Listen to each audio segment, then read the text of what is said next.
Okay guys, good evening. Today ay pe-present ko lang sa inyo itong LK41 ng Casio. Ito ay Japan surplus. Yan po, Japanese characters po siya. Original from Japan. Ayan. Ito po ay for sale. Ayan, kung papansin nyo, makinis pa po siya. Talagang masasabi natin slightly used po yan. Ayan. Touch response. Tapos pwede po siyang salpakan ng USB, sustain, yan po yung adapter at output. Pwedeng sa phones, headphones or amplifier yan.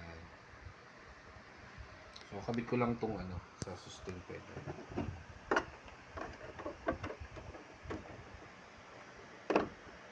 Yan. Ang adapter naman niya ito 9 volts, 9.5 pwede rin. So madali itong gamitin. Ang adapter niyan, pwede kayong bumili ng mga generics lang kagaya niyan. Japan surplus. So madali hanapan ng adapter. Sa Lazada, Shopee lang makakabili na tayo. So ito lang yung on niya. Ayan o. On. Yan, milaw na siya. Tapos nag-open na rin tong display niya. On. Yun. Ito yung volume.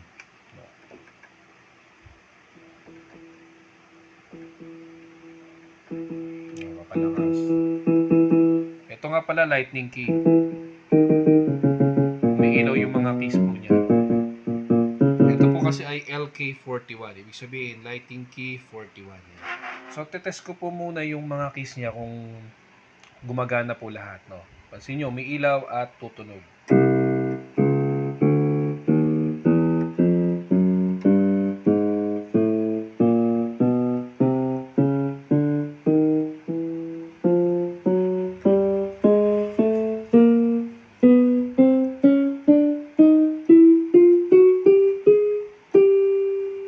Akala ko hindi umilaw kaya inulit ko.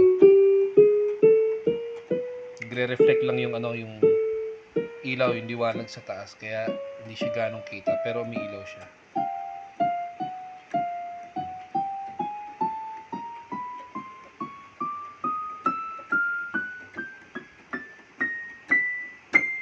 Ayun.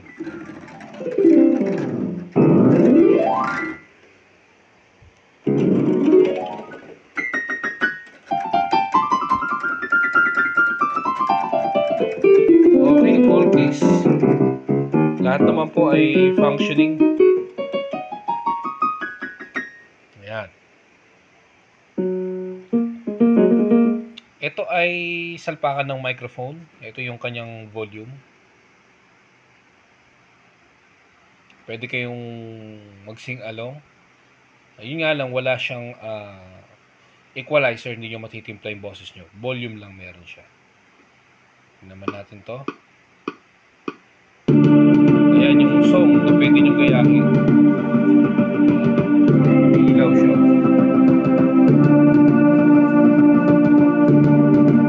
Pwede kayo matuto dyan.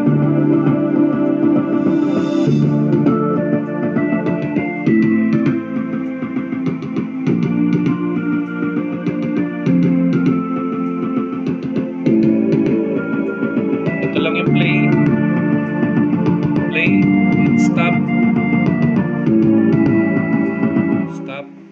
play.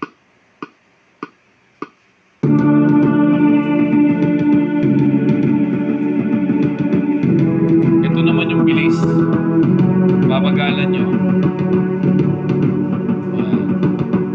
Kung bibilisan, mabilis, babagalan.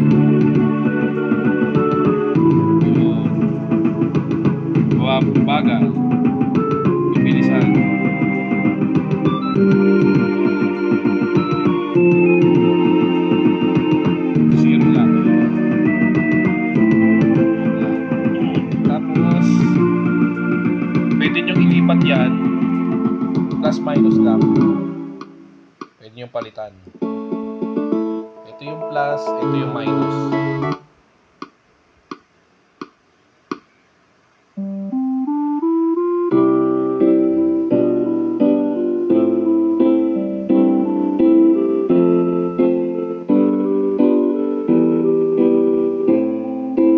Tapat natin.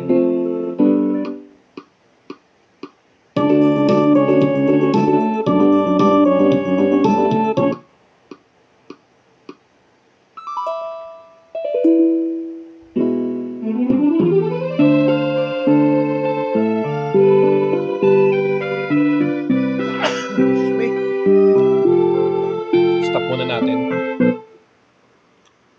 Meron nga po pala siyang 50 na rhythms, yan.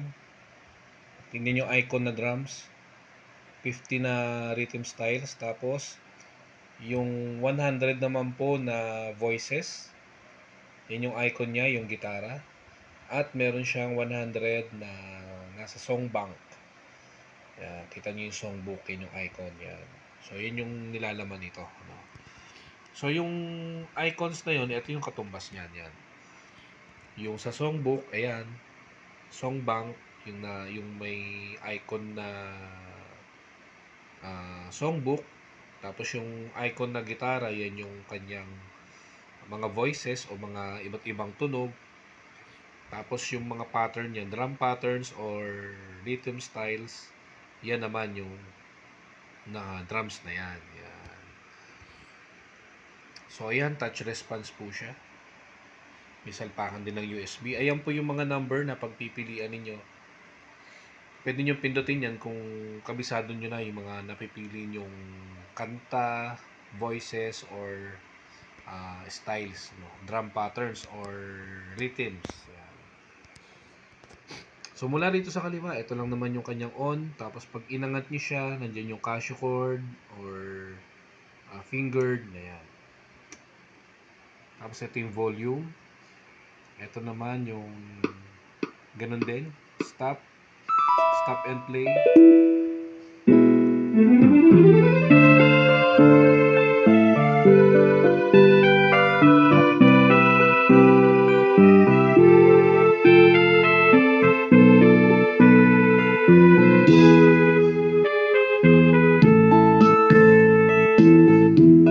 stop. Ito naman kung pipili ka ng anong kamay gagamitin dito sa pagtuturo. Left or right, dito naman yan siya.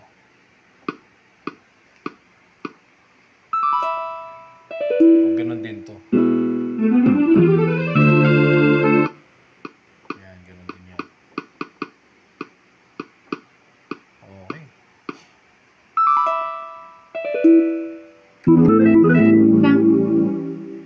Ayan, so itong keyboard na to, tawag dito? Lesson keyboard, ika nga. Subukan natin yung mga instruments. 00. Yun yung kanyang piano, Piano. Marami po yan, 100 po yan pagpipilian nyo na yan.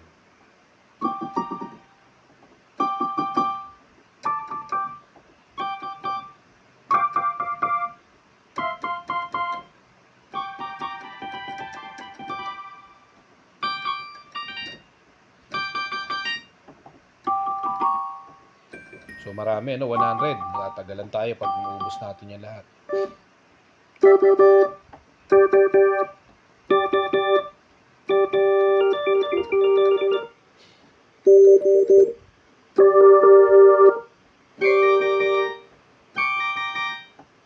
Halimbawa, alam nyo na yung nasa number 50 o 50.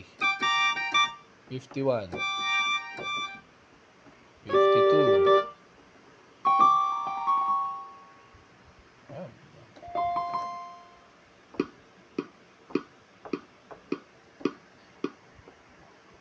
Reset natin para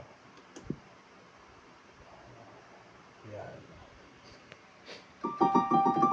Yan. Tapos look at 50. 51.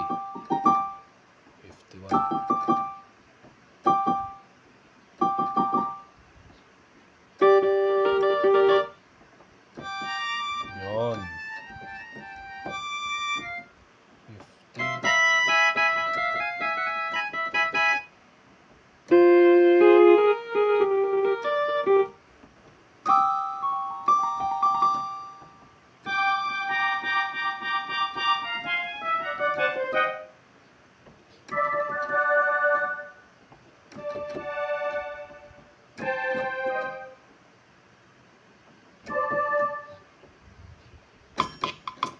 drives.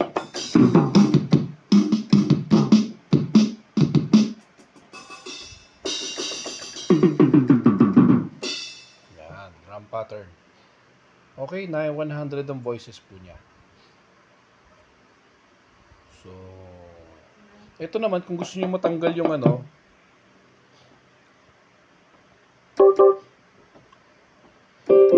gusto niyo matanggal yung